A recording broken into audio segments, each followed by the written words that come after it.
Everybody, keep clapping. Look, we're gonna do one more body spot, okay? One more, so there's still a chance. You guys, anybody who's never done comedy before, this is your chance right here. This is your shot at Netflix. This is your shot at Stars, and HBO, singing with the people, whatever they call that show. Singing with somebody. This is your fucking chance. Don't get up here and sing, please. We'll all want to kill ourselves immediately, unless you have a beautiful voice. In which case, we'll all want to kill ourselves because we're jealous that you have a beautiful voice. So, look, okay, we're gonna do one more bucket spot, and then Tucker Lappy is gonna be the headliner tonight, okay? So stick around. If you're thinking about leaving, don't. Tucker's got some good shit to tell you, so it'll be worth the wait. We have one more bucket spot. I told that guy I wouldn't call on him again, so I won't. I'll be a man of my word. Normally I'm a liar, so I'll try to be honest. Do you want to do it one more time? All right. Give it up for this guy right here. One more time. Hold the last bucket spot of the night.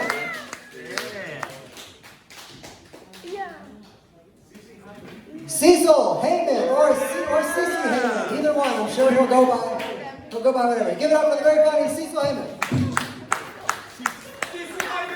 Let's go, CC. What did you call me? Just kidding, I'm not an angry person. Shit's been kind of crazy lately, right? Can we all agree on that? It's been kind of nuts. Trump got COVID and then he was fine. So obviously it's not real. Let's just get over it. I'm glad that all of you have decided the health of the elderly just doesn't matter to you. I'm proud of you. Proud of you all. You look like if my dad took better care of himself. I just want to come out now. I just moved the speaker. Hold on, I gotta move it back. I just tried to step on this thing. Now it's back to normal. Everything's fine.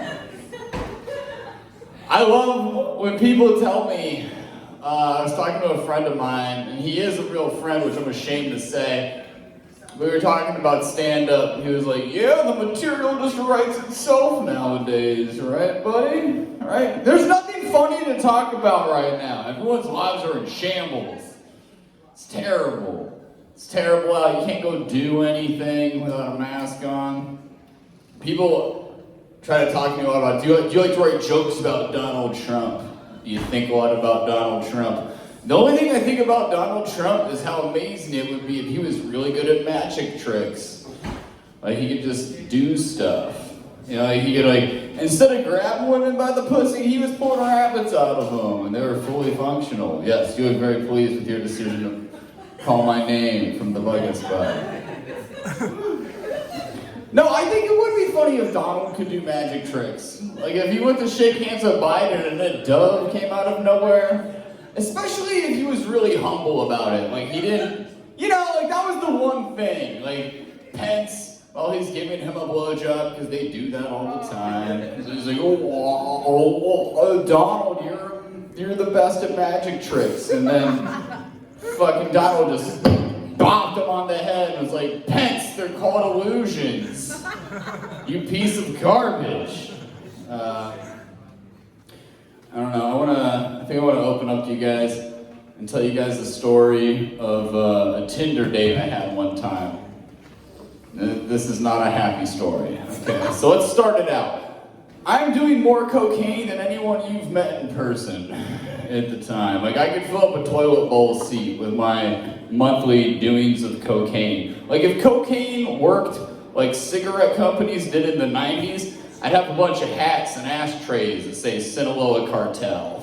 Do you get where I'm at in my life? It's nowhere good. I'm at a bar, I had just done stand-up comedy, and I'm crying to another comic friend of mine who's from Philly about a girl I broke up with. We dated a long time, we broke up. He's telling me I gotta get back on that horse. I already had gotten back on the horse, it didn't help. But I get a Tinder match, and her name's, I'll tell you her real name, Emily, that's her real name, and we match, and my first message to her is, what is your address? Yeah, and she just gave it to me, which means there's horny girls out there on Tinder too. It's not just gross guys, there's weird ladies out there. There's weird ladies out there. You know how she was a weird lady? She had a dead cat in her freezer, just waiting to get rid of it. She liked cats. I'll tell you something. So I went over there the first time and it was kind of normal. I went over there the second time and I told her I didn't want to come over. I'd been feeling very sick. I thought I had the flu. I felt like I was going to throw up. I had a mild fever to my, guesstimation by touching myself. But she convinces me to go over. And she's like, you can get a drink if you like. I didn't have a drink the first time over there. We just kind of did the thing. And I get in there and I go to grab ice out of her freezer. There's a dead cat. It's in a bag, but I can tell what it is because it's just like a shitty Kroger bag. Anyway, we go back to her room. We do the deed. And then I start to throw up like a lot. Not a good amount. And I'm like, hey, I think I'm gonna get out of here. And she's like, no, it's fine. Like, you can stay. You should stay. I prefer it if you stay. I don't want to stay. I continue to throw up, and then this is after we've had sex. I hear her, what I like to call jilling herself off instead of jacking off. Jill off. Feel free to use that anywhere you want to use it. I'm definitely not the first person to say it. She starts doing that for a while, and then she starts patting me on the back and goes, it's okay if you throw up, because when my mom had cancer, she used to throw up. And mostly the comics laughed at that, because if a comic laughs, it's not good. Yeah, she's like, it's fine if you puke. My mom had cancer. She puked a lot, and then she died. Thank you.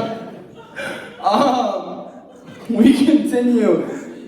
I continue to throw up, and then I go to the bathroom, and there's a paper plate, like a paper plate you would have in your house, except there's a condom on it, and it's used.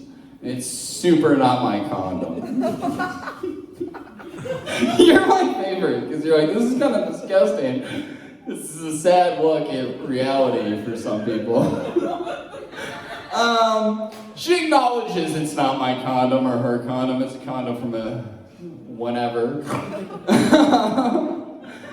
And then I spend the night, and I wake up in the morning, and I go, and I got up like 6 a.m. for no reason, and I go sit in my car, and that's when I realized that her 2 cats had pissed all over my clothing that I had laying in a ball by her bed. And we hung out 2 more times after that. All right, you guys have been great. I've been Cecil Heymans. Thank you so much.